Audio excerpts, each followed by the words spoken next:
DMK ஆட்சியில தான், அப்பா ஆட்சியில தான் அளந்து கல்லெல்லாம் போட்டுட்டு போனாங்க. பட்டா கொடுத்துருக்கான், எல்லாம் வெளியே போங்க. 2 பொம்பளை பிள்ளை தான் எனக்கு. காட்டு ஆபரேஷன் பண்ணிருக்கு. இந்த 1000 ரூபாய்க்கு எழுதி கொடுத்து 10 வருஷமா அலைஞ்சிட்டு இருக்கேன், கிடைக்கல. அவன் அப்பா ஆட்சியில இருந்து மகா ஆட்சி வரைக்கும் நான் உதயசூரியன் வர வேண்டாம், ஒன்னும் வர வேண்டாம், நல்லே வந்தா போதும். எங்களை பொறுத்தளவுல நான் இவ்வளவுக்கு அயன் பண்ணி பழைக்கிற ஆட்கள், டோவி ஆட்கள், எனக்கு ஏன் 1000 ரூபாய் கொடுக்கல?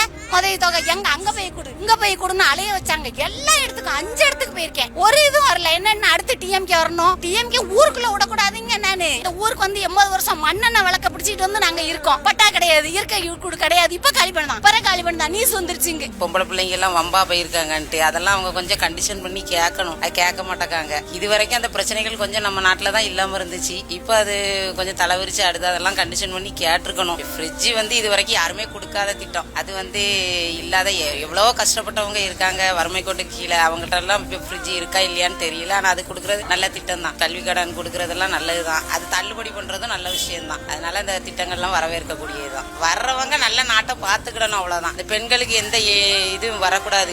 அவங்கள ரொம்ப மோசமா அடிமைத்தனமா பண்ணக்கூடாது. மதுவிலக்குக்கு ஆதரவு கொடுத்துட்டு தான் இருக்காங்க. அவங்க வர்றவங்க எங்க செய்தாங்க? ஒவ்வொரு ஆட்சியிலும் ஒவ்வொருத்தங்களும் சொல்லுதாங்க, ஆனா அதை செய்யவே மாட்டாங்க. எத்தனை குடும்பங்கள் நானே அதுல பாதிக்கப்பட்டவ தான். என் வீட்டுக்காரரும் தண்ணி அடிச்சுதான் இறந்து போயிட்டாரு. நான் பிள்ளைகளை வச்சுட்டு நான் கஷ்டப்படுவேன். அதனால மதுவிலக்கை வந்து கண்டிப்பா எந்த ஆட்சியாட்டு வந்தாலும் அது கண்டிப்பா நிறைவேற்றவே செய்யணும். அதால குடும்பங்கள் இனிமே வந்து பாதிக்காத அளவுக்கு பாத்துக்கணும். அம்மா இருக்கும்போது அவங்களதான் நாங்க பிறந்ததுல இருந்தே நாங்க எங்க அம்மா வீட்டுல இருந்தே ஜெயலலிதா கட்சி தான், ஏடிஎம்கே தான். அதனால அவங்க செஞ்சாங்கன்னா அம்மாவை மாதிரி அவங்களும் நிரந்தர முதல்வரா இருப்பாரு.